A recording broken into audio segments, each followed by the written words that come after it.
హనుమత్ భక్తుడు మగును అట్టి భావనాసాగరి కథ చెబుతున్న వీరవాణి కూడా పూర్వ చంద్రవంశమును పుట్టినవాడు, ధర్మములు కూడా అన్ని కూడా తెలిసినవాడు, ఎల్లవేళ కూడా మునివేళ మౌనంగా ఉండేవాడు, అతిథులు పూజించేవాడు, పరాక్రమంతువాడు, కలవారు లేనివాడు, భూమిని పాలించేందుకు శత్రువులు కూడా నాశనం చెయ్యట.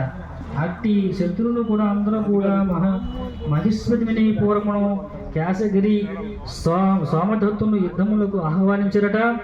అలాగే కొన్ని వేల ఆంక్షములు శవలతో 10,000 గజబలము కూడా 1,00,000 కోడల గుర్రములతో కూడిన శత్రువులతో సమరం కూడా చేసినట. ఈ విధముగా కూడా అంతట శత్రువులచే జయించబడిన సోమదత్తుడు రాణి దేవికి అంతఃపురములకు గార్ఘీయ మహాముని ఆశ్రమకు వెళ్ళును. అక్కడనే సోగముతో కూడి ఉన్నవాడు 5 మాసములు ఉండును.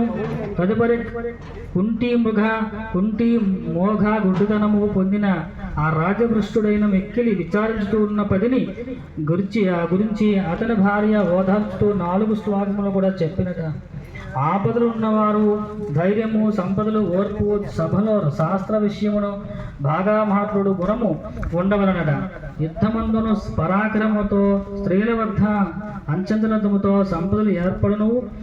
ఓర్పు, బ్రాహ్మణు యొక్క యందు భక్తి శ్రద్ధములు ఉండునట. అలాగే